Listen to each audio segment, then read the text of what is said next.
This is Trend Following Radio, where great thinking comes alive. Nobel Prize winners, legendary traders, best-selling authors, and the pros that know what drive us irrational human beings. I am your host, Michael Covel. Not filtered, raw, honest. That's my passion.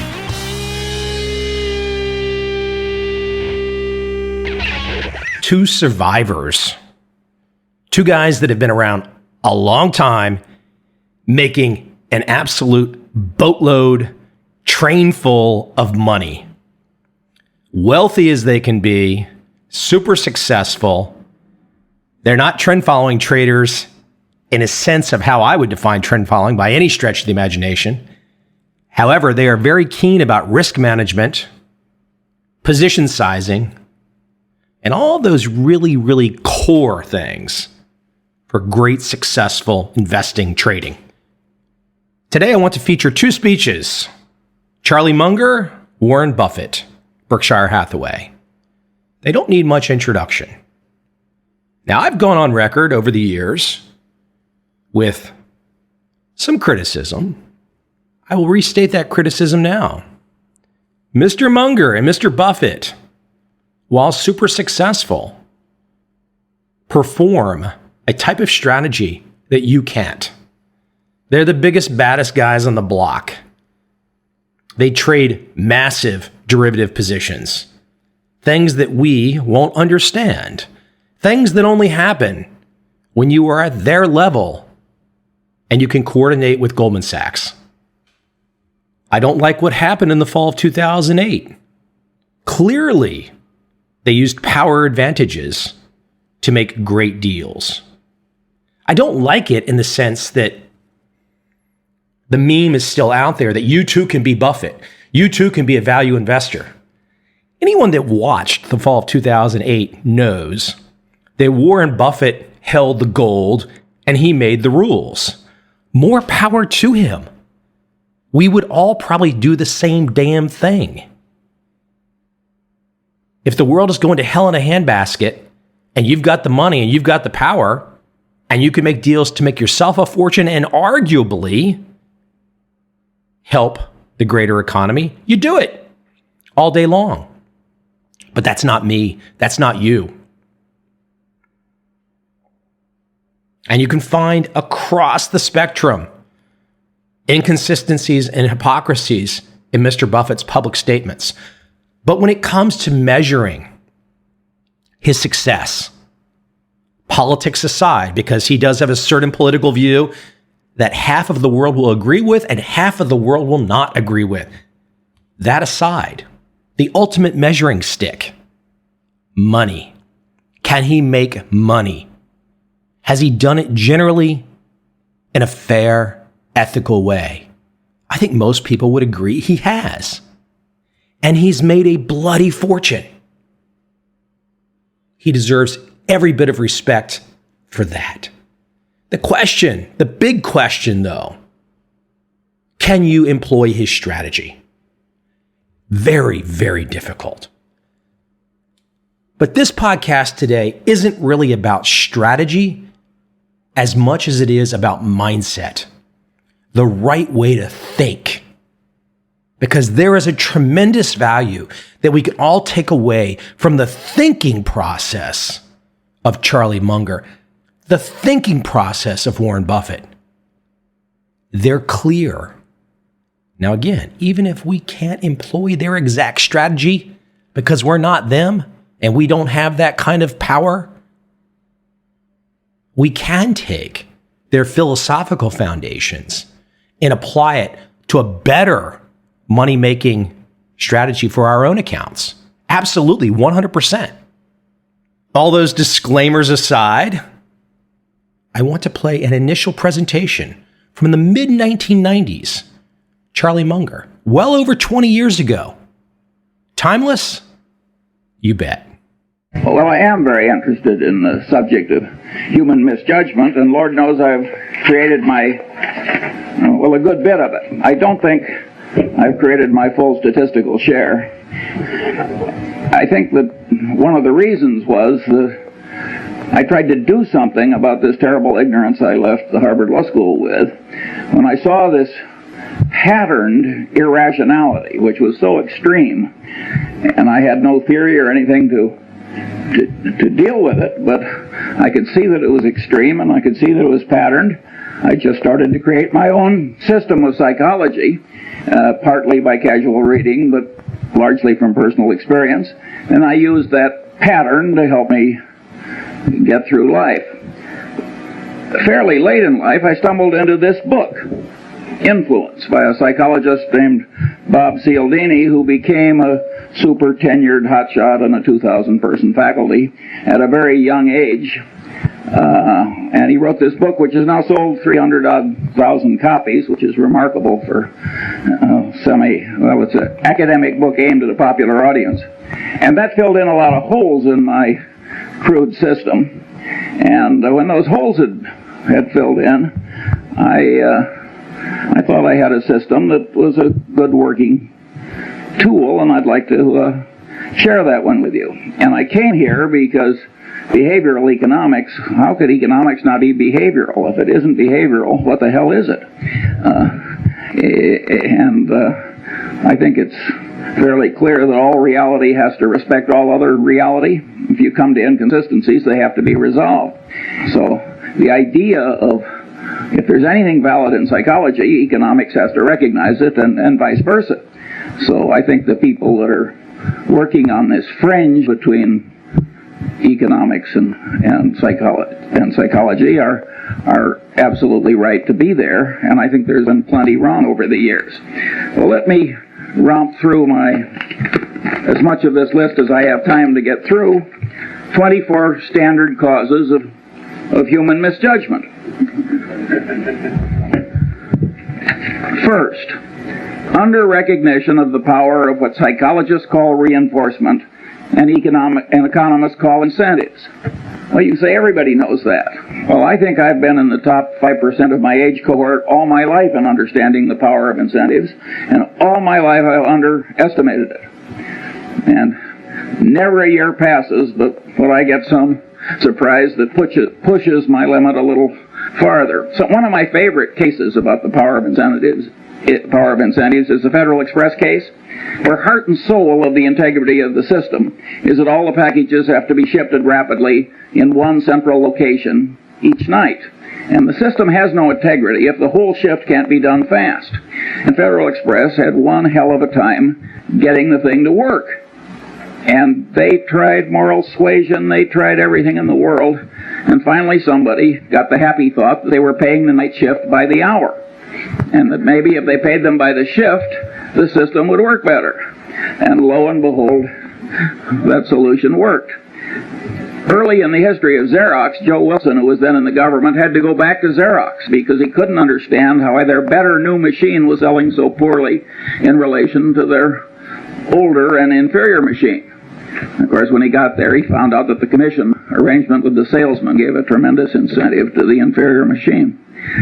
And here at Harvard, in the shadow of B.F. Skinner, there was a man who really was into reinforcement as a powerful thought. And, you know, Skinner has lost his reputation in a lot of places. But if you were to analyze the entire history of experimental science at Harvard, he'd be in the top handful. His experiments were very ingenious, the results were counterintuitive, and they were important. It is not given to experimental science to do better. What gummed up Skinner's reputation is that he developed a case of what I always call man with a hammer syndrome. To the man with a hammer, every problem tends to look pretty much like a nail. And Skinner had one of the more extreme cases in the history of academia, and this syndrome doesn't exempt bright people. It's just a man with a hammer, and Skinner is an extreme example of that. And later, as I go down my list, let's go back and try and figure out why people like Skinner get man with a hammer syndrome. Incidentally, when I was at the Harvard Law School, there was a professor, naturally at Yale, who was derisively discussed at Harvard, and they used to say, "Poor old Blanchard. He thinks declaratory judgments will cure cancer." And that's the way Skinner got. And not only that, he was literary. And he scorned opponents who had any different way of thinking or thought anything else was important. This is not a way to make a lasting reputation if the other people turn out to also be doing something important. My second factor is simple psychological denial. This first really hit me between the eyes when a friend of our family had a super athlete, super student son who flew off a carrier in the North Atlantic and never came back.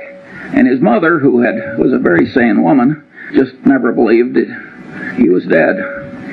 And of course, if you turn on the television, you find the mothers of the most obvious criminals that man could ever diagnose, and they all think their sons are innocent.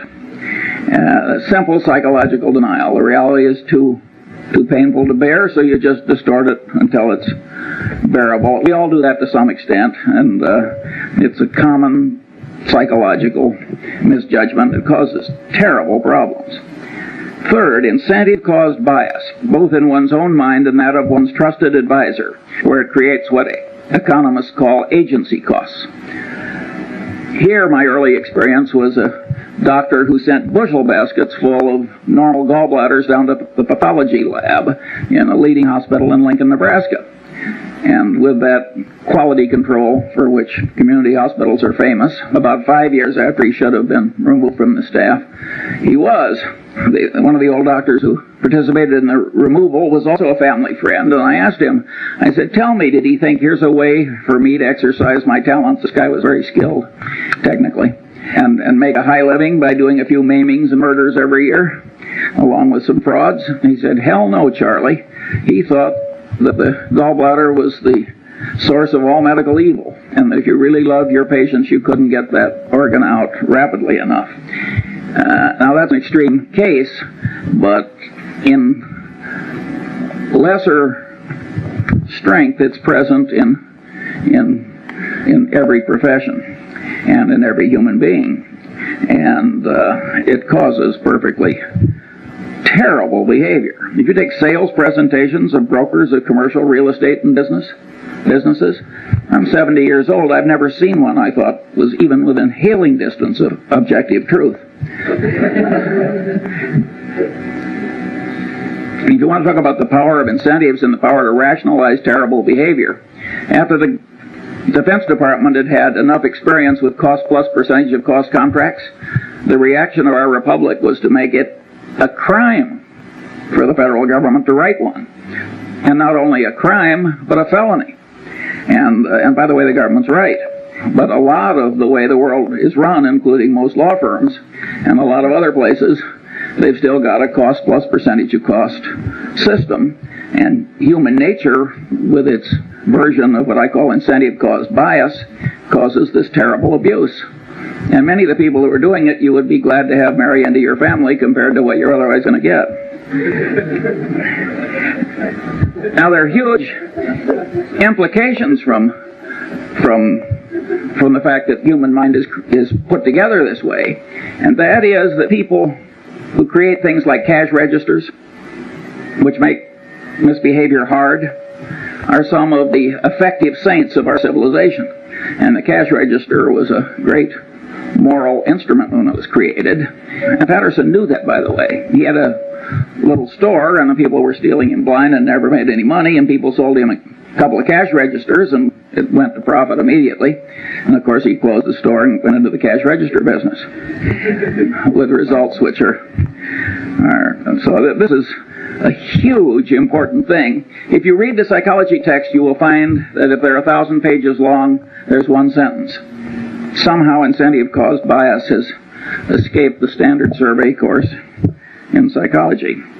Fourth, and this is a superpower in error-causing psychological tendency, bias from consistency and commitment tendency, including the tendency to avoid or promptly resolve cognitive dissonance, includes the self-confirmation tendency of all conclusions, particularly expressed conclusions, and with a special persistence for conclusions that are hard-won.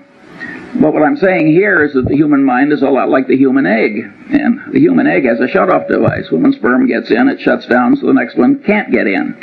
The human mind has a big tendency of the same sort. And here again, it doesn't just catch ordinary mortals, it catches the deans of physics. According to Max Planck, the really innovative, important new physics was never really accepted by the old guard. Instead, a new guard came along that was less brain-blocked by its previous conclusions. And if Max Planck's crowd had this consistency and commitment tendency that kept their old conclusions intact in spite of disconfirming evidence, you can imagine what the crowd that you and I are part of behaves like. And of course, if you make a public disclosure of your conclusion, you're pounding it in to your own head. Many of these students that are screaming at us, they aren't convincing us, but they're forming mental chains for themselves, because what they're shouting out, they're pounding in. And I think educational institutions that create a climate where too much of that goes on are, in a fundamental sense, they're irresponsible institutions. It's very important to not put your brain in chains too young by what you shout out. And all these things like painful qualifying and initiation rituals, and all those things pound in your commitments and your ideas. And the Chinese brainwashing system, which was for war prisoners, which was way better than anybody else's, they maneuvered people into making tiny little commitments and declarations, and then they'd slowly build. That worked way better than torture. Sixth, bias from Pavlovian association, misconstruing past correlation as a reliable basis for decision making. I never took a course in psychology or economics either, for that matter, but I did learn about Pavlov in high school biology. And the way they taught it, so the dog salivated when the bell rang. So what? Nobody made the least effort to tie that to the wide world. Well, the truth of the matter is that Pavlovian association is an enormously powerful psychological force in the daily life of all of us. And indeed, in economics, we wouldn't have money without the role of so-called secondary reinforcement, which is a pure psychological phenomenon demonstrated in the laboratory. Practically, I'd say 3/4 of advertising works on pure Pavlov. I mean, think how pure association works. Take Coca-Cola Company, where we're the biggest shareholder. They want to be associated with every wonderful image. Heroics in the Olympics, wonderful music, you name it.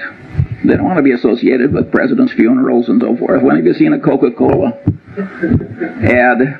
And the association really works. And all these psychological tendencies work largely or entirely on a subconscious level, which makes them very insidious. Then you've got Persian messenger syndrome. The Persians really did kill the messenger who brought the bad news. You think that is dead?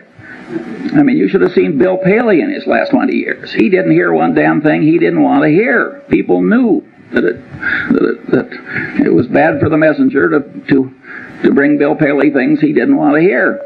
Well, that means that the leader gets in a cocoon of unreality. And it's a great big enterprise, and boy, did he make some dumb decisions in the last 20 years. No, Persian messenger syndrome is alive and well. When I saw some years ago Arco and Exxon arguing over a few hundred millions of ambiguity in their North Slope treaties before a Superior Court judge in Texas with armies of lawyers and experts on each side. Now, this is a Mad Hatter's Tea Party. Two engineering-style companies can't resolve some ambiguity without spending tens of millions of dollars in some Texas Superior Court. In my opinion, what happens is that nobody wants to bring the bad news to the executives up the line. That here's a few $100 million you thought you had that you don't. And it's much safer to act like the Persian messenger who goes away to hide rather than bring home the news of the battle lost. Talking about economics, you get a very interesting phenomenon that I've seen over and over again in a long life. You've got two products. Suppose they're complex technical product. Now, you'd think under the laws of economics that if product A costs X, if product Y costs X minus something, it will sell better than if it sells at X plus something. But that's not so. In many cases, when you raise the price of the alternative product, it'll get a larger market share than it would when you make it lower than your competitor's product. That's because the bell, a Pavlovian bell, ordinarily there's a correlation between price and value. You have an information inefficiency. And so when you raise the price, the sales go up relative to your competitor. That happens again and again and again. It's a pure Pavlovian phenomenon, and you can say, well, the economists have figured this sort of thing out when they started talking about information inefficiencies. But that was fairly late in economics that they found such an obvious thing. And of course, most of them don't ask what causes the information inefficiencies. Well, one of the things that causes it is pure old Pavlov and his dog. Now you've got bias from Skinnerian association, operant conditioning, where you give the dog a reward and pound in the behavior that preceded the dog's getting the award. And of course, Skinner was able to create superstitious pigeons by having rewards come, by accident with certain occurrences. And of course, we all know people who are the human equivalents of superstitious pigeons. That's a very powerful phenomenon. And of course, operant conditioning really works. The people in the center who think that operant conditioning is important are very much right. It's just that Skinner overdid it a little. Where you see in business just perfectly horrible results from psychologically rooted tendencies is in accounting. If you take Westinghouse, which blew $2 or $3 billion pre-tax at least, loaning developers to build hotels and virtually 100% loans. Now you say any idiot knows that there's one thing you don't like, it's a developer, and another you don't like, it's a hotel. And to make 100% loan to a developer who's going to build a hotel. But this guy, he probably was an engineer or something, and he didn't take psychology any more than I did, and he got out there in the hands of these slick salesmen operating under their version of incentive cost bias, where any damn way of getting Westinghouse to do it was considered normal business, and they just blew it. That would never have been possible if the accounting system hadn't been such that for the initial phase of every transaction, it showed wonderful financial results. So people who have loose accounting standards are just inviting perfectly horrible behavior in other people, and it's a sin. It's an absolute sin. If you carried bushel baskets full of money through the ghetto and made it easy to steal, that would be a considerable human sin, because you'd be causing a lot of bad behavior, and the bad behavior would spread. Similarly, an institution that gets sloppy accounting commits a real human sin, and it's also a dumb way to do business, as Westinghouse has so wonderfully proved. Oddly enough, nobody mentions, at least nobody I've seen, what happened with Joe Jett and Kidder Peabody. The truth of the matter is the accounting system was such that by punching a few buttons, the Joe Jetts of the world could show profits, and profits that showed up in things that resulted in rewards and esteem and every other thing that human being. Well, the Joe Jetts are always with us, and they're not really to blame, in my judgment at least. But that bastard who created that foolish accounting system, who, so far as I know, has not been flayed alive, ought to be. Seventh, bias from reciprocation tendency, including the tendency of one in a role to act as other persons expect. Well, here again, Cialdini does a magnificent job at this, and you're all going to be given a copy of Cialdini's book. And if you have half as much sense as I think you do, you will immediately order copies for all of your children and several of your friends. You will never make a better investment. It is so easy to be a patsy for what he calls the compliance practitioners of this life. And but at any rate, reciprocation tendency is a very, very powerful phenomenon, and Cialdini demonstrated this by running around a campus, and he asked people to take juvenile delinquents to the zoo. And it was a campus, and so 1 in 6 actually agreed to do it. And after he'd accumulated the statistical output, he went around on the same campus and he asked other people, he said, gee, would you devote 2 afternoons a week to taking juvenile delinquents somewhere and suffering greatly yourself to help them? And there he got 100% of the people to say no. But after he'd made the first request, he backed off a little. And he said, well, would you at least take them to the zoo 1 afternoon? He raised the compliance rate from 1/3 to 1/2. He got 3 times the success by just going through the little ask for a lot and back off. Now, if the human mind on a subconscious level can be manipulated that way, and you don't know it, well, I always use the phrase, you're like a one-legged man in an ass-kicking contest. You are really giving a lot of quarter to the external world that you can't afford to give. On this so-called role theory, where you tend to act in the way that other people expect, that's reciprocation if you think about the way society is organized. And a guy named Zimbardo had people at Stanford divide into 2 pieces. One were the guards and the other were the prisoners. And they started acting out roles as people expected. He had to stop the experiment after about 5 days. He was getting into human misery and breakdown and pathological behavior. I mean, it was awesome. However, Zimbardo is greatly misinterpreted.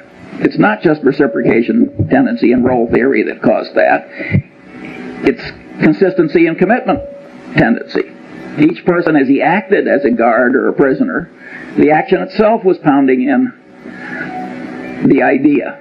Wherever you turn, this consistency and commitment tendency is affecting you. In other words, what you think may change what you do, but perhaps even more important, what you do will change what you think. And you can say, everybody knows that. I want to tell you, I didn't know it well enough early enough. 8. Now this is a Lollapalooza, and Henry Kaufman wisely talked about this. Bias from over-influence by social proof. That is, the conclusions of others, particularly under conditions of natural uncertainty and stress. And here, one of the cases the psychologist used is Kitty Genovese, where all these people, I don't know, 50, 60, 70 of them just sort of sat and did nothing while she was slowly murdered. Now, one of the explanations is everybody looked at everybody else and nobody else was doing anything, and so there's automatic social proof that the right thing to do is nothing. That's not a good enough explanation for Kitty Genovese, in my judgment. That's only part of it. There are microeconomic ideas in gain-loss ratios and so forth that also come into play. I think time and time again in reality, psychological notions and economic notions interplay. And the man who doesn't understand both is a damn fool. Big shot businessmen get into these waves of social proof. Do you remember some years ago when one oil company bought a fertilizer company? And every other major oil company practically ran out and bought a fertilizer company. And there was no more damn reason for all these oil companies to buy fertilizer companies. But they didn't know exactly what to do, and if Exxon was doing it, it was good enough for Mobil or vice versa. And of course, I think they're all gone now. It was a total disaster. Now let's talk about efficient market theory, a wonderful economic doctrine that had a long vogue in spite of the experience of Berkshire Hathaway. In fact, one of the economists who won, he shared a Nobel Prize. And as he looked at Berkshire Hathaway year after year, which people would throw in his face as saying maybe the market isn't quite as efficient as you think, he said, well, it's a 2 sigma event. And then he said we were a 3 sigma event. And then he said we were a 4 sigma event. And he finally got up to 6 sigmas.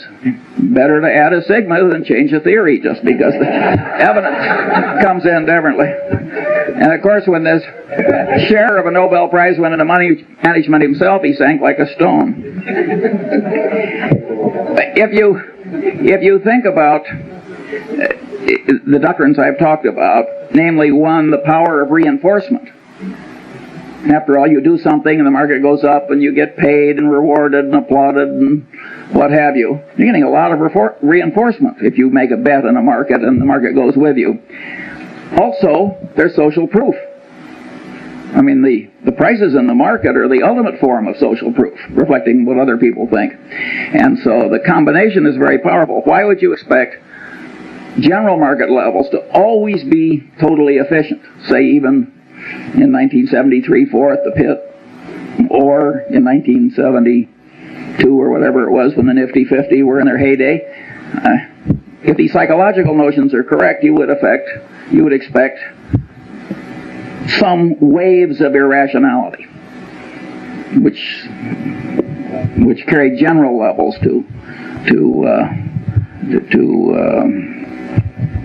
so they're inconsistent with reason. 9. What made these economists love the efficient market theory is the math was so elegant. And after all, math is what they'd learned to do. As a man with a hammer, every problem tends to look pretty much like a nail. The alternative truth was a little messy.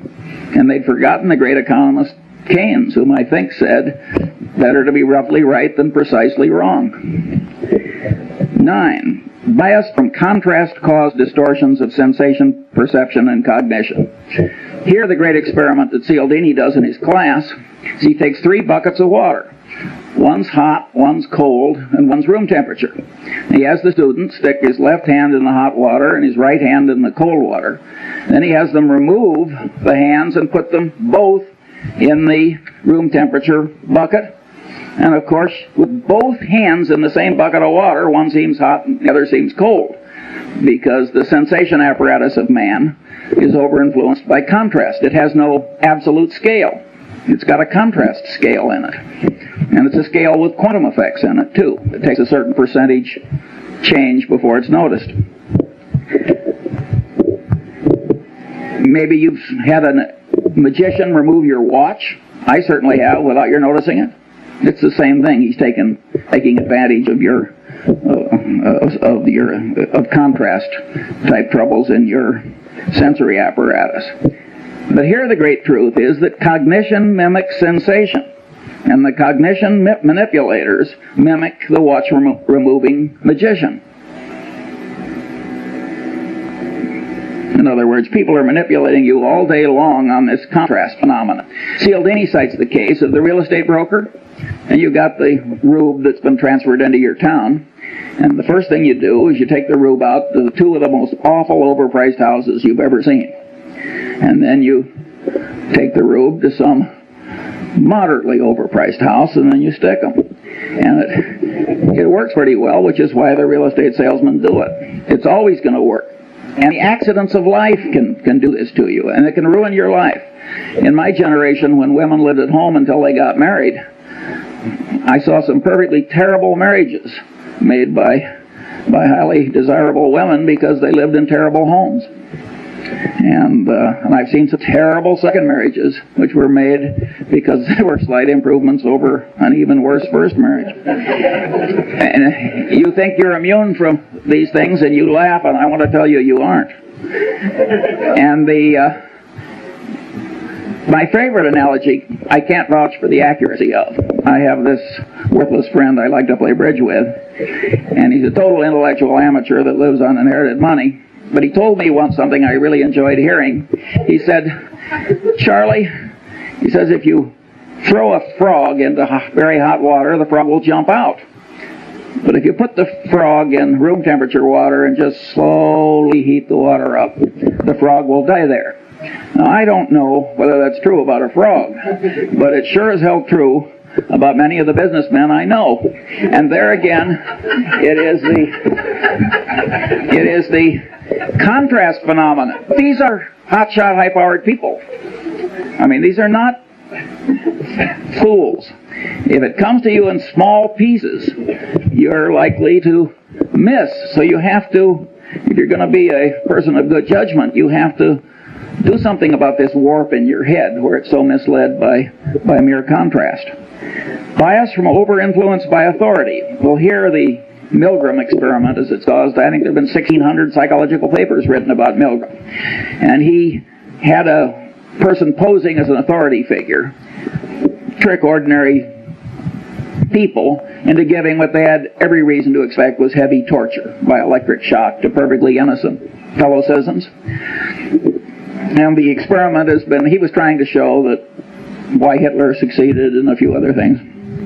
And so this really caught the fancy of the world. Partly it's so politically correct. It's over-influenced by authority. Has another you'll like this one. You got a pilot and a co-pilot. The pilot is the authority figure. They don't do this in airplanes, but they've done it in simulators. They have the pilot do something where the co-pilot, who's been trained in simulators a long time, he knows he's not to allow the plane to crash. They have the pilot to do something where an idiot co-pilot would know the plane was going to crash, but the pilot's doing it and the co-pilot is sitting there, and the pilot is the authority figure. 25% of the time the plane crashes. I mean, this is a very powerful psychological tendency.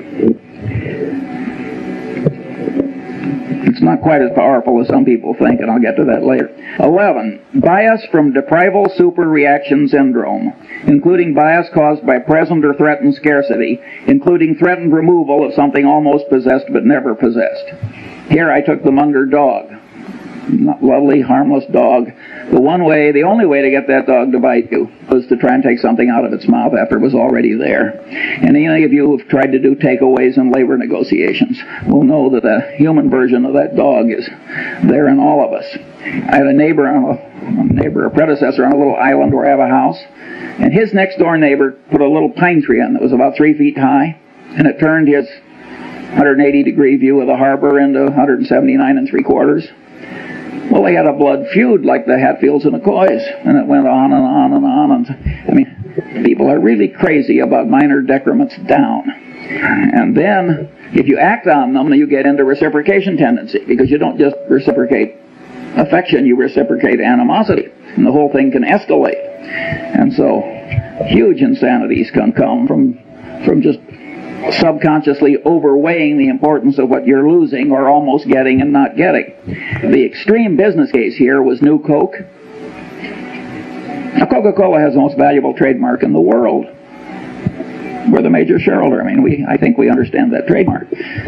Coke has armies of brilliant engineers, lawyers, psychologists, advertising executives, and so forth. And they had a trademark on a flavor, and they'd spent better part of 100 years getting people to believe that trademark had all these intangible values too, and people associated it with a flavor. And so they were going to tell people not that it was improved, because you can't improve a flavor. If a flavor is a matter of taste, I mean, you may improve a detergent or something, but telling you're going to make a major change in a flavor, I mean, so they got this huge deprival superreaction syndrome. Pepsi was within weeks of coming out with Old Coke in a Pepsi bottle, which would have been the biggest fiasco in modern times. Perfect insanity. And by the way, both Goizueta and Keogh are just wonderful about it. I mean, they just joke. I mean, they don't... Keogh always says, I must have been away on vacation. He participated in every single... He's a wonderful guy. And by the way, Goizueta is a wonderful, smart guy, an engineer. Smart people make these terrible boners. How can you not understand deprival superreaction syndrome? But people do not react symmetrically to loss and gain. Now, maybe a great bridge player like Zeckhauser does, but that's a trained response. Ordinary people, subconsciously affected by their inborn tendencies. Bias from envy, jealousy. Well, envy, jealousy made what, 2 out of the 10 commandments? Those of you who have raised siblings, you know about or tried to run a law firm or investment bank or even a faculty. I've heard Warren say 6 times, it's not greed that drives the world, but envy. Here again, you go through the psychology survey courses, and you go to the index, envy, jealousy, 1,000-page book. It's blank. There's some blind spots in academia, but it's an enormously powerful thing, and it operates to a considerable extent on a subconscious level, and anybody who doesn't understand it is taking on defects he shouldn't have. Bias from chemical dependency. Well, we don't have to talk about that. We've all seen so much of it, but it's interesting how it always causes moral breakdown if there's any need, and it always involves massive denial. See, it aggravates what we talked about earlier in the aviator case, the tendency to distort reality so that it's endurable. Bias from misgambling compulsion. Well, here Skinner made the only explanation you'll find in the standard psychology survey course. He, of course, created a variable reinforcement rate for his pigeons, his mice, and he found that would pound in the behavior better than any other reinforcement pattern. And he says, aha, I've explained why gambling is such a powerful, addictive force in a civilization. I think that is, to a very considerable extent, true. But being Skinner, he seemed to think that was the only explanation. But the truth of the matter is that the devisers of these modern machines and techniques know a lot of things that Skinner didn't know. For instance, a lottery. You have a lottery where you get your number by lot, and then somebody draws a number by lot. It gets lousy play. You get a lottery where people get to pick their number. Get big play. Again, it's this consistency and commitment thing. People think that if they've committed to it, it has to be good. And the minute they've picked it themselves, it gets an extra validity.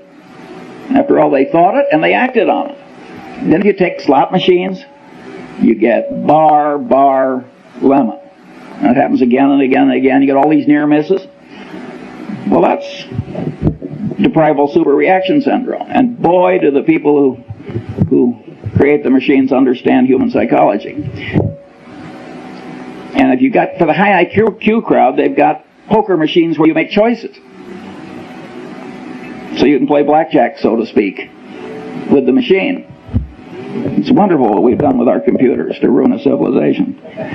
But anyway, misgambling compulsion is a very, very powerful and important thing. Look at what's happening to our country. Every Indian reservation, every river town, and look at the people who are ruined by it with the aid of their stockbrokers and others. Again, if you look in the standard textbook of psychology, you'll find practically nothing on it except maybe one sentence talking about Skinner's rats. That is not an adequate coverage of the subject. Bias from liking distortion, including the tendency to especially like oneself, one's own kind, and one's own idea structures, and the tendency to be especially susceptible to being misled by someone liked. Disliking distortion, bias from that. The reciprocal of liking distortion, and the tendency not to learn appropriately from someone disliked. Well, here again we've got hugely powerful tendencies, and if you look at the wars in part of the Harvard Law School, as we say here, you can see that very brilliant people get into this almost pathological behavior. These are very, very powerful, basic, subconscious psychological tendencies, or at least partly subconscious. Now let's get back to B.F. Skinner, man with a hammer syndrome revisited. Why is man with the hammer syndrome always present? Well, if you stop to think about it, it's incentive-caused bias. His professional reputation is all tied up with what he knows. He likes himself and he likes his own ideas, and he's expressed them to other people. Consistency and commitment tendency. I mean, you got 4 or 5 of these elementary psychological tendencies combining to create this man with a hammer syndrome. And once you realize that you can't really buy your thinking done, partly you can, but largely you can't in this world, you've learned a lesson that's very useful in life. George Bernard Shaw said, and had a character say in The Doctor's Dilemma, in the last analysis, every profession is a conspiracy against the laity. But he didn't have it quite right, because it isn't so much a conspiracy as it is a subconscious psychological tendency. The guy tells you what is good for him. And he doesn't recognize that he's doing anything wrong any more than that doctor did when he was pulling out all those normal gallbladders. And he believes that his own idea structures will cure cancer. And he believes that the demons that he's the guardian against are the biggest demons and the most important ones. And in fact, they may be very small demons compared to the demons that you face. So you're getting your advice in this world from your paid advisor with this huge load of ghastly bias. And woe to you. There are only two ways to handle it. You can hire your advisor and then just apply a windage factor, like I used to do when I was a rifle shooter. I just adjust for so many miles an hour of wind. Or you can learn the basic elements of your advisor's trade. You don't have to learn very much, by the way, because you learn just a little, and then you can make him explain why he's right. And those two tendencies will take part of the warp out of the thinking you've tried to hire done. By and large, it works terribly. I have never seen a management consultant's report in my long life that didn't end with the following paragraph. What this situation really needs is more management consulting. Never once. I always turn to the last page. Of course, Berkshire Hathaway doesn't hire them, so I only do this on sort of a voyeuristic basis. Sometimes I'm in a non-profit where some idiot hires one.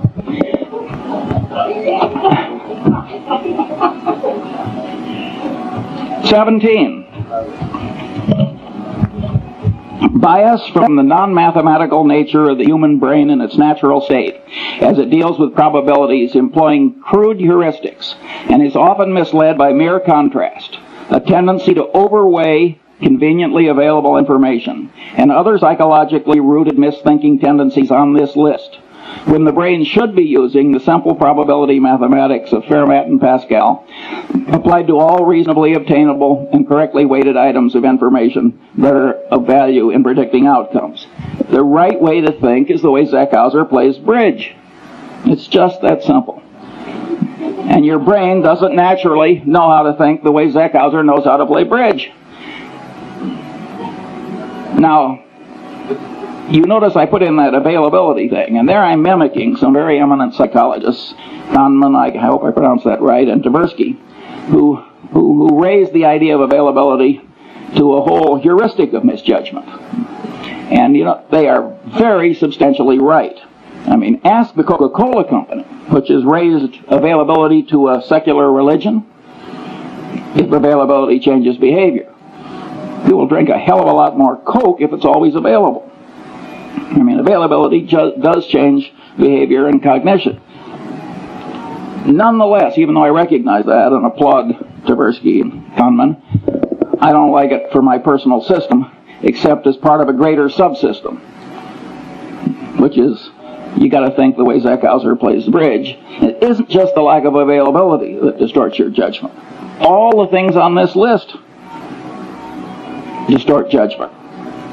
And I want to train myself to kind of mentally run down the list instead of just jumping on availability. So that's why I state it the way I do. In a sense, these psychological tendencies make things unavailable. Because if you quickly jump to one thing, and then because you've jumped to it, the consistency and commitment tendency makes you lock in, boom, that's error number one. Or if something is very vivid, which I'm going to come to next, that will really pound in. And the reason that the thing that really matters is now unavailable, and what's extra vivid wins, is, I mean, the extra vividness creates the unavailability. So I think it's much better to have a whole list of things that cause you to be less like Zeckhauser than it is just to jump on one factor. Here, I think we should discuss John Gutfriend. This is a very interesting human example which will be taught in every decent professional school for at least a full generation. Gutfriend has a trusted employee, and it comes to light, not through confession, but by accident, that the trusted employee has lied like hell to the government and manipulated the accounting system, and it was really equivalent to forgery. The man immediately says, I've never done it before. I'll never do it again. It was an isolated example. And of course, it was obvious that he was trying to help the government as well as himself, because he thought the government had been dumb enough to pass a rule that he'd spoken against. And after all, if a government's not going to pay attention to a bond trader at Solomon, what kind of a government can it be? But at any rate, and this guy has been part of a little clique that has made, way over $1 billion for Solomon in the very recent past. And it's a little handful of people. And so there are a lot of psychological forces at work. And you know the guy's wife, and he's right in front of you, and there's human sympathy, and he's sort of asking for your help, which is a form which encourages reciprocation, and there are all these psychological tendencies are working, plus the fact he's part of a group that made a lot of money for you. At any rate, good friend does not cashier the man. And of course, he had done it before, and he did do it again. Well, now you look as though you almost wanted him to do it again.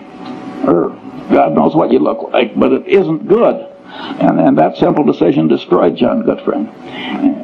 And it's so easy to do. Now let's think it through like the bridge player, like Zeckhauser. You find an isolated example of a little old lady in the Seas Candy Company, one of our subsidiaries, getting into the till. And what does she say? I never did it before. I'll never do it again. This is going to ruin my life. Please help me. And you know her children and her friends, and she's been around 30 years, and standing behind the candy counter with swollen ankles, and you're an old lady. It isn't that glorious a life.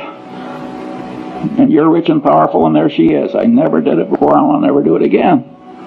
Well, how likely is it that she never did it before? If you're going to catch 10 embezzlements a year, what are the chances that any one of them, applying what Tversky and Kahneman call baseline information, will be somebody who only did it this once? And the people who have done it before and are going to do it again, what are they all going to say? Well, in the history of the Seas Candy Company, they always say, I never did it before, and I'm never going to do it again. And we cashier them. It would be evil not to, because terrible behavior spreads. Remember, what was it, Serpico? I mean, you let that stuff, you got social proof, you got incentive cost bias, you got a whole lot of psychological factors that will cause the evil behavior to spread. And pretty soon the whole your place is rotten, the civilization is rotten. It's not the right way to behave. I will admit that when I knew the wife and children, I have paid severance pay when I fire somebody for taking a mistress on an extended foreign trip. It's not the adultery I mind, it's the embezzlement. But there, I wouldn't do it where Goodfriend did it, where they've been cheating somebody else on my behalf. There, I think you have to cashier. But if they're just stealing from you and you get rid of them, I don't think you need the last ounce of vengeance. In fact, I don't think you need any vengeance. I don't think vengeance is much good. Now we come bias from over-influence by extra vivid evidence. Here's one that I'm at least $30 million poorer as I sit here giving this little talk, because I once bought 300 shares of a stock, and the guy called me back and said, I've got 1,500 more. I said, will you hold it for 15 minutes while I think about it? The CEO of this company, I have seen a lot of vivid peculiarities in a long life, but this guy set a world record. I'm talking about the CEO, and I just misweighed it. The truth of the matter is his situation was foolproof. He was soon going to be dead. And I turned down the extra 1,500 shares, and it's now cost me $30 million, and that's life in the big city. And it wasn't something where stock was generally available. So it's very easy to misweigh the vivid evidence, and Goodfriend did that when he looked into the man's eyes and forgave the colleague. 22. Stress-induced mental changes, small and large, temporary and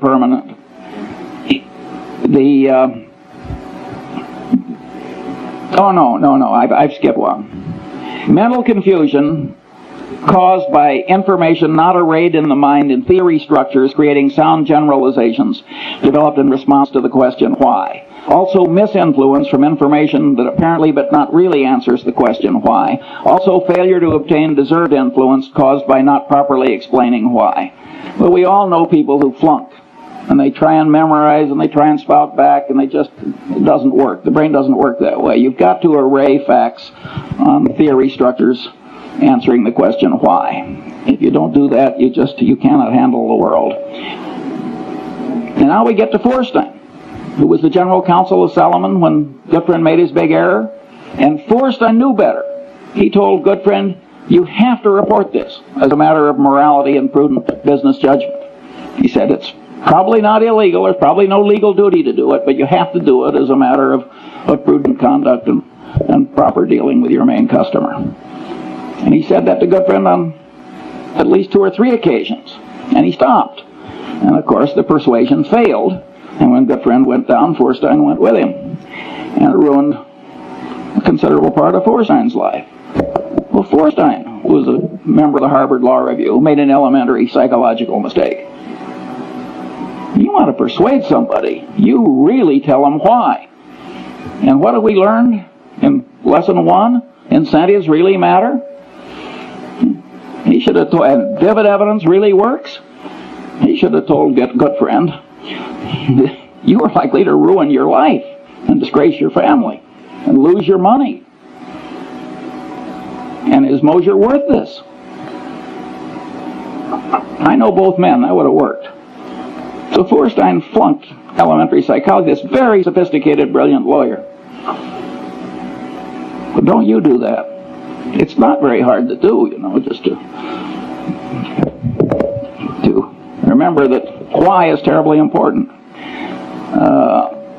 Other normal limitations of sensation, memory, cognition, and knowledge, well, I don't have time for that. Stress-induced mental changes.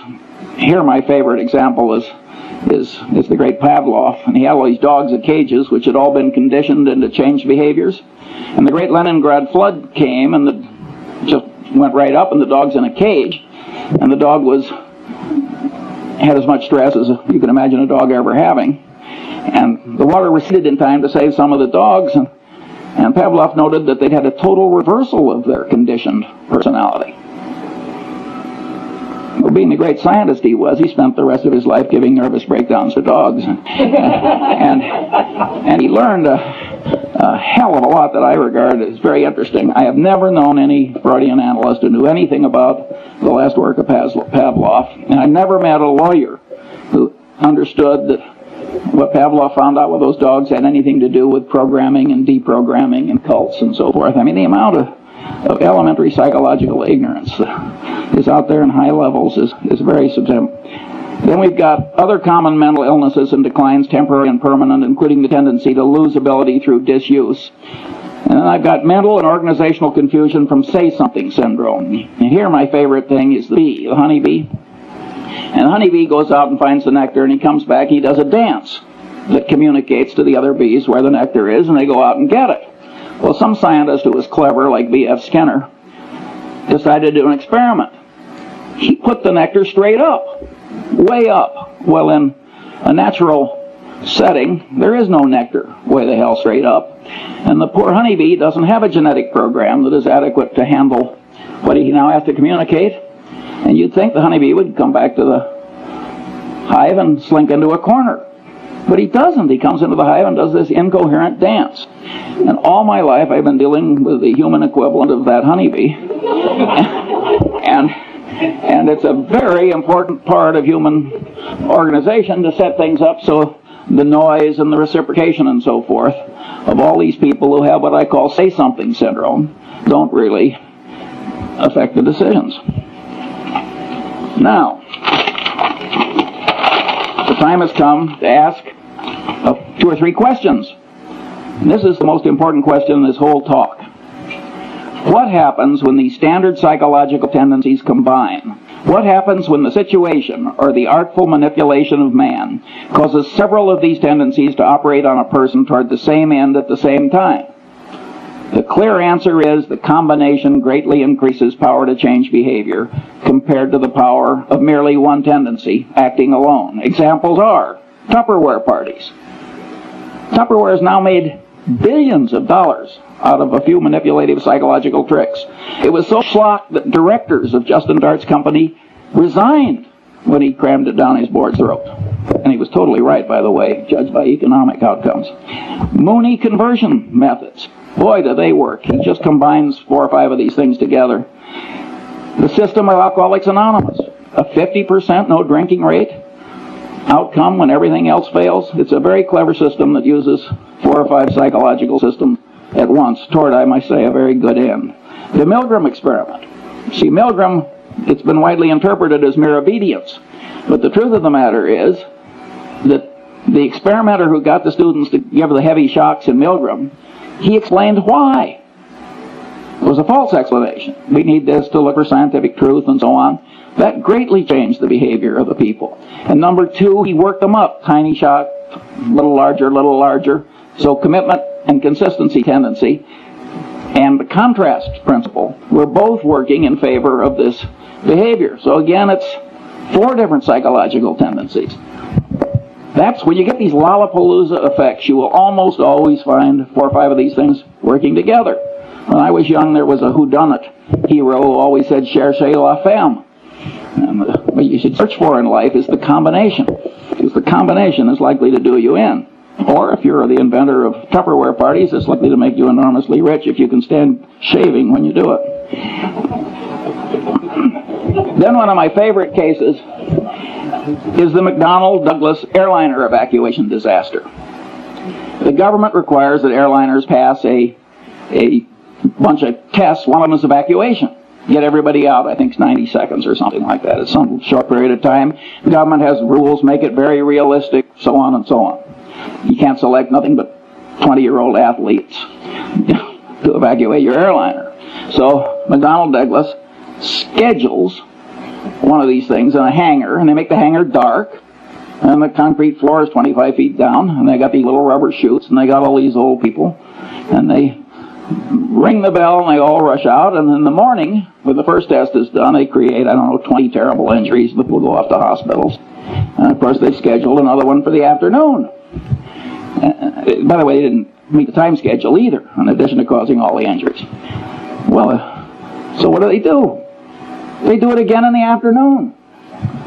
Now they create 20 more injuries and 1 case of a severed spinal column with permanent unfixable paralysis. These are engineers, these are brilliant people, this is thought over through in a big bureaucracy. Again, it's a combination of a tendency. Authorities told you to do it. He told you to make it realistic. You've decided to do it. You've decided to do it twice. Incentive caused bias. If you pass, you save a lot of money. You've got to jump this hurdle before you can sell your new airliner. Again, 3, 4, 5 of these things work together, and it turns human brains into mush. And maybe you think this doesn't happen in picking investments? If so, you're living in a different world than I am. Finally, the open outcry auction. The open outcry auction is just made to turn the brain into mush. You get social proof, the other guy is bidding, you get reciprocation tendency, you get deprival superreaction syndrome, the thing is going away. I mean, it's just absolutely designed to manipulate people into idiotic behavior. Finally, the institution of the board of directors of a major human American company. Well, the top guy is sitting there, he's an authority figure. He's doing asinine things. You look around the board, nobody else is objecting. Social proof, it's okay. Reciprocation tendency, he's raising the director's fees every year.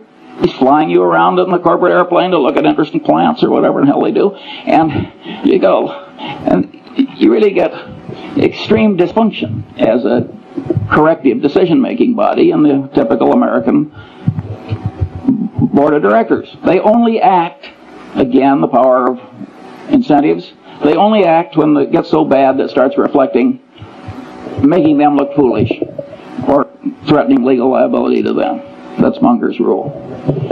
I mean, there are occasional things that don't follow Munger's rule, but by and large, the board of directors is a very ineffective corrector if the top guy is a little nuts, which of course frequently happens. The second question: isn't this list of standard psychological tendencies improperly tautological compared with the system of Euclid? That is, aren't there overlaps, and can't some items on the list be derived from combinations of other items? The answer to that is plainly yes. 3. What good is in the practical world is the thought system indicated by the list? Isn't practical benefit prevented because these psychological tendencies are programmed into the human mind by broad evolution, so we can't get rid of them? Broad evolution, I mean the combination of genetic and cultural evolution, but mostly genetic. Well, the answer is the tendencies are partly good, and indeed probably much more good than bad, otherwise they wouldn't be there. By and large, these rules of thumb have worked pretty well for man given his limited mental capacity, and that's why they were programmed in by broad evolution. At any rate, they can't be simply washed out automatically, and they shouldn't be. Nonetheless, the psychological thought system described is very useful in spreading wisdom and good conduct when one understands it and uses it constructively. Here are some examples. Karl Braun's communication practices. He designed oil refineries with spectacular skill and integrity. He had a very simple rule. Remember I said why is important? You got fired in the Braun Company. You had to have 5 W's. You had to tell who what you wanted to do, where and when, and you had to tell him why. And if you wrote a communication and left out the why, you got fired. Because Braun knew it's complicated building an oil refinery. It can blow up, all kinds of things happen. And he knew that his communication system worked better if you always told him why. Well, that's a simple discipline, and boy does it work. 2, the use of simulators in pilot training. Here again, abilities attenuate with disuse. Well, the simulator is God's gift because you can keep them fresh. The system of Alcoholics Anonymous. That's certainly a constructive use of somebody understanding psychological tendencies. I think they just blundered into it, as a matter of fact. So you can regard it as kind of an evolutionary outcome. But just because they blundered into it doesn't mean you can't invent its equivalent when you need it for a good purpose. Clinical training in medical schools. Here's a profoundly correct way of understanding psychology. The standard practice is watch one, do one, teach one. Boy, does that pound in what you want pounded in. Again, the consistency and commitment tendency. That is a profoundly correct way to teach clinical medicine. The rules of the U.S. Constitutional Convention. Totally secret, no vote until the final vote, then just one vote on the whole Constitution. Very clever psychological rules. And if they had a different procedure, everybody would have been pushed into a corner by his own pronouncements and his own oratory and his own and no recorded votes until the last one. And they got it through by a whisker with those wise rules. We wouldn't have had the Constitution if our forefathers hadn't been so psychologically acute. And look at the crowd we got now. 6, the use of Granny's rule. I love this. One of the psychologists who works with the Center gets paid a fortune running around America, and he teaches executives to manipulate themselves. Now, Granny's rule is you don't get the ice cream unless you eat your carrots. Well, Granny was a very wise woman. That is a very good system. So this guy, very eminent psychologist, he runs around the country telling executives to organize their day. So they force themselves to do what's unpleasant and important by doing that first and then rewarding themselves with something they really like doing. He is profoundly correct. 7, the Harvard Business School's emphasis on decision trees. When I was young and foolish, I used to laugh at the Harvard Business School. I said, they're teaching 28-year-old people that high school algebra works in real life. We're talking about elementary probability. But later I wised up and I realized that it was very important that they do that, and better late than never. 8, the use of postmortems at Johnson & Johnson. At most corporations, if you make an acquisition and it works out to be a disaster, all the paperwork and presentations that caused the dumb acquisition to be made are quickly forgotten. You got denial, you got everything in the world. You got Pavlovian association tendency. Nobody wants to even be associated with the damn thing or even mention it. Johnson & Johnson, they make everybody revisit their old acquisitions and wade through the presentations. That is a very smart thing to do. And by the way, I do the same thing routinely. 9, the great example of Charles Darwin is he avoided confirmation bias. Darwin probably changed my life because I'm a biography nut. And when I found out the way he always paid extra attention to the disconfirming evidence and all these little psychological tricks, I also found out that he wasn't very smart by the standards, the ordinary standards of human acuity. Yet there he is, buried in Westminster Abbey. That's not where I'm going, I'll tell you. And I said, my God, here's a guy that, by all objective evidence, is not nearly as smart as I am, and he's in Westminster Abbey. He must have tricks I should learn.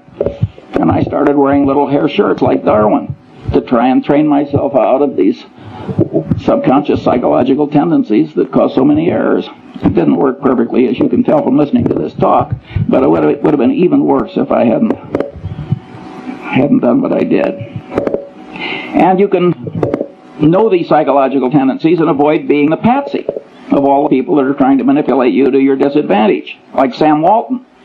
Sam Walton will let a purchasing agent take a handkerchief from a salesman. He knows how powerful the subconscious reciprocation tendency is. That is a profoundly correct way for Sam Walton to behave. Then there's the Warren Buffett rule for open outcry auctions. Don't go. We don't go to the closed bid auctions too because that's a counterproductive way to do things ordinarily for a different reason, which Zeckhauser would understand. 4, what special knowledge problems lie buried in the thought system indicated by the list? Well, one is paradox. Now we're talking about a type of human wisdom that the more people learn about it, the more attenuated the wisdom gets. That's an intrinsically paradoxical kind of wisdom. But we have paradox in mathematics, and we don't give up mathematics. I say, damn the paradox. This stuff is wonderfully useful. And by the way, the granny's rule, when you apply it to yourself, is sort of a paradox in a paradox. The manipulation still works even though you know you're doing it. And I've seen that done by one person to another. I drew this beautiful woman as my dinner partner a few years ago. And I'd never seen her before, although she's married to a prominent Angelino. And she sat down next to me and she turned her beautiful face up and she said, Charlie, she said, what one word accounts for your remarkable success in life? Now, I knew I was being manipulated and that she'd done this before, and I just loved it. I never see this woman without a little lift in my spirits. And by the way, I told her I was rational.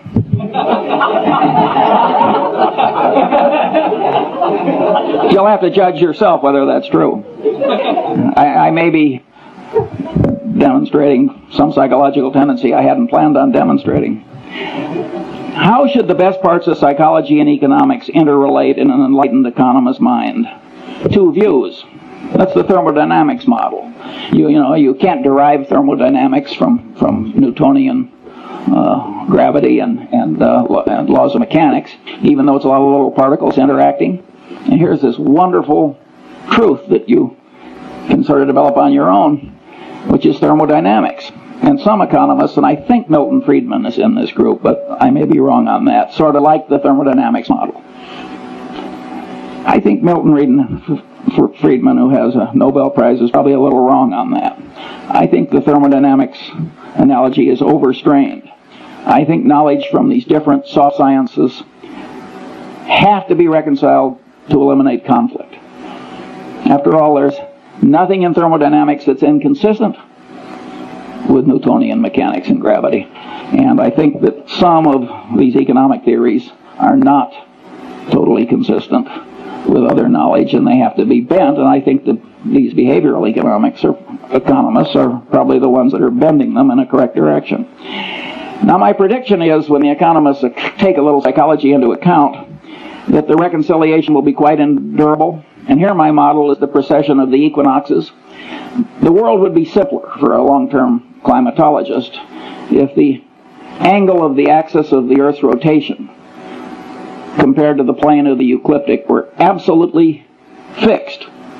But it isn't fixed. Over every 40,000 years or so, there's this little wobble, and that has pronounced long-term effects. Well, in many cases, what psychology is going to add is just a little wobble and it will be endurable. Here I quote another hero of mine, who of course is Einstein, where he said, "The Lord is subtle but not malicious." And I don't think it's going to be that hard to bend economics a little to accommodate what's right in psychology. The final question is, if the thought system indicated by this list of psychological tendencies has great value, not widely recognized and employed, what should the educational system do about it?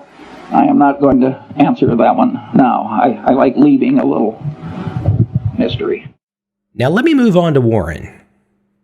Big Daddy Omaha. I've not looked at Wikipedia recently. Is he the richest guy now? I'm not sure.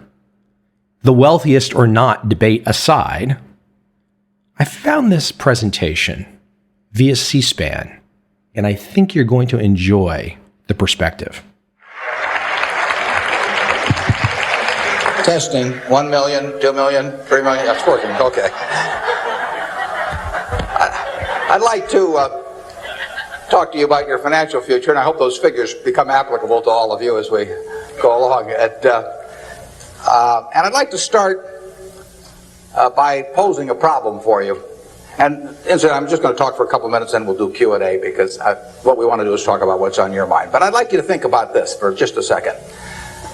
If, as we walked out of here today, I said I would like to buy 10% of your financial future, I was going to write you a check today, and from this day forth, you were going to give me 10% of everything you earned.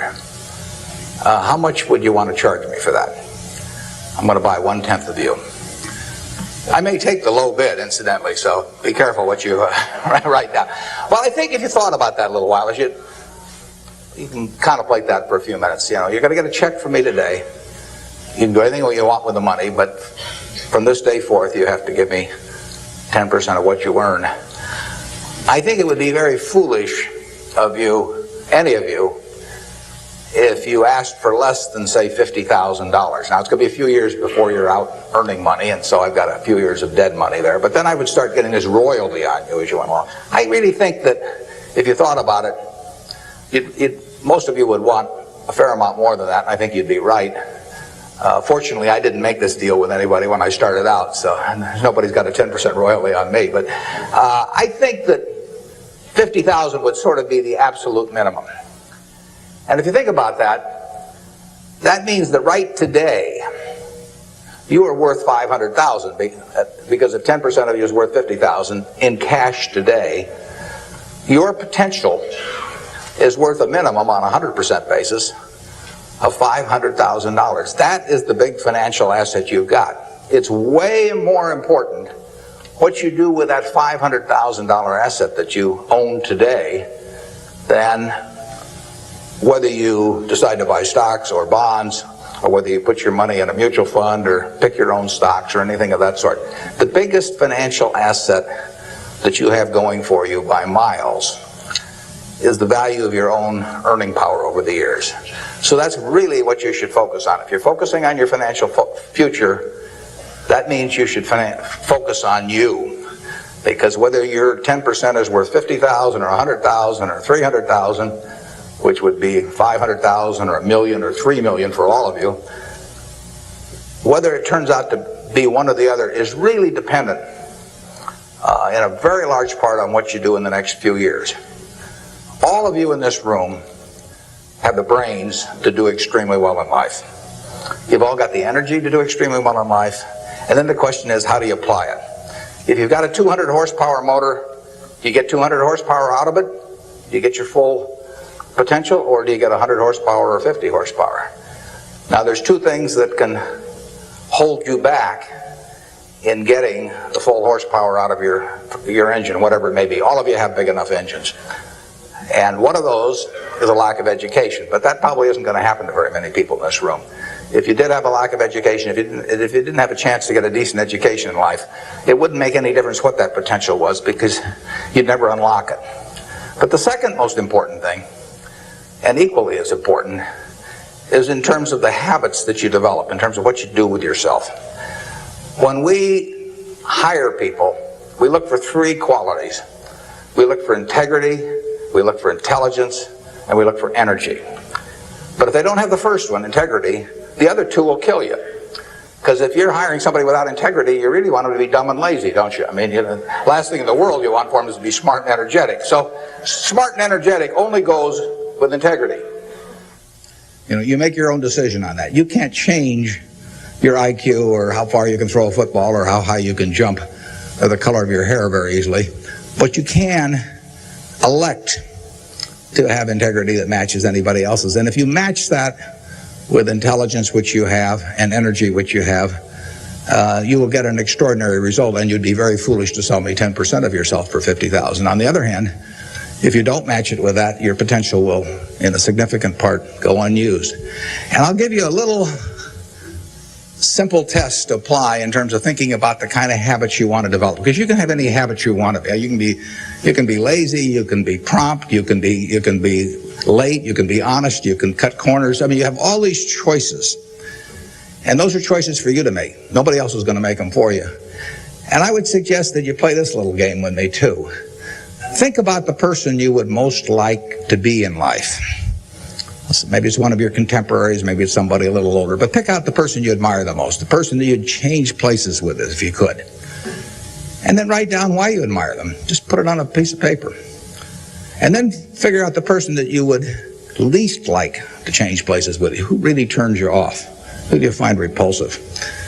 And list the reasons why that person turns you off so much. And put those down on the other side of the paper. And then look at that list.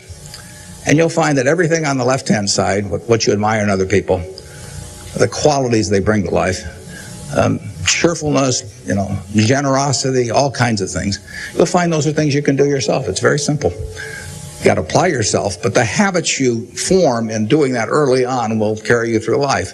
And on the other hand, you'll find that the things that make people repulsive, selfishness, obnoxiousness, all these things, egotism, are things that no one has to have. If you find those in yourself, you can get rid of them as long as you get rid of them early. So all I suggest is that you write down a list of what you admire, what you find contemptible, and decide that the ones on the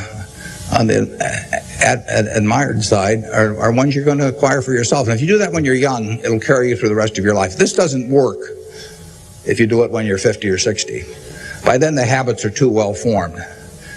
But if you do it early, behavior becomes a habit. So if you do that, 2 or 3 years from now, if you go through the same exercise, you'll find out that the person you admire the most is yourself. That can be a little dangerous under some circumstances, but it's not a bad thing. I mean, you want to be somebody you like, and you don't want to be somebody that you dislike. And form those habits early. You basically can't miss. Now, I'll give you one other small piece of advice that's just a corollary on this, and then we'll get to your questions. And that is, as a general matter, as a one piece of specific financial advice, I would say, avoid credit cards. Just forget about them. We're in various businesses that issue credit cards. The American public loves credit cards. But if you start revolving debt on credit cards, you're going to be paying 18 or 20%. And you can't make progress in your financial life going around borrowing money at 18 or 20%. You can make a lot of money by lending it out at 18 or 20% over time. If you can find anybody that's good that will borrow from you. But you don't want to be on the side of the equation that's always behind in life. I was lucky. I'd saved about $10,000 by the time I got out of school. That $10,000 was really worth millions I might have earned later on, because after you get a family and everything, the expenses roll in. But those were my tools to work with, but it was only because I was ahead of the game. If you're behind the game by $10,000 at some point and paying 18 or 20% interest on it, you will never, you'll never get out of it. The trick, I've got a partner that says, all I want to know is where I'm going to die, so I'll never go there, and that's true in financial matters as well. You want to figure out where you don't want to be ahead of time and avoid that. And I get about a dozen letters a day from people who are having terrible problems. And there are two reasons why they have terrible problems. One is a number of them have had health problems of some sort. I mean, they have really been hit by or somebody in their family has been hit by some kind of catastrophic illness, and that is it's a terrible thing to happen to any family, and they run up bills they can't pay, and really only society can solve that one in terms of protecting people against that. That's just plain bad luck. But the other one is from people who run up credit card debt, and they're facing bankruptcy, or they've been through bankruptcy once before, and they owe a whole bunch of money, and they can't even pay the interest, let alone pay any principal. And half of my letters come from people like that, and that problem is avoidable. Catastrophic illness is not, but credit card debt is something you bring on yourself, and it's way easier to stay out of trouble than to get out of trouble financially. And I will guarantee if you run up big credit card debts, you will be in trouble probably the rest of your life in terms of your financial situation. On the other hand, if you get ahead of the game, even it's on a very modest scale, so that money is coming in from investing, and people owe you money, or equities owe you ownership, you'll be way ahead of the game compared to paying it, paying your creditors every month. So my advice to you is, if you can't pay for it, don't buy it. Get yourself in a position where you can pay for anything. Then we'll be glad to see you at Borsheim's or the Nebraska Furniture Market. As I said at the beginning, these two guys have strategy that we can't employ. Survivorship bias? Arguably, they're it. They're the guys that are still standing when everyone else is gone for their particular strategy. But don't let that take away from the sound philosophical foundation they lay out. Because even if you can't employ their strategy, you can take their way of thinking and apply it to your strategy. Beyond a doubt, 100% guaranteed.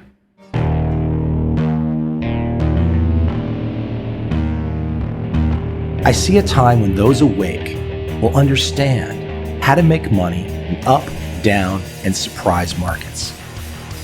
Whether new trader or experienced, college student or financial advisor, protecting against a crash or just trying to make a lot of money, trend following offers everyone an answer in uncertain times.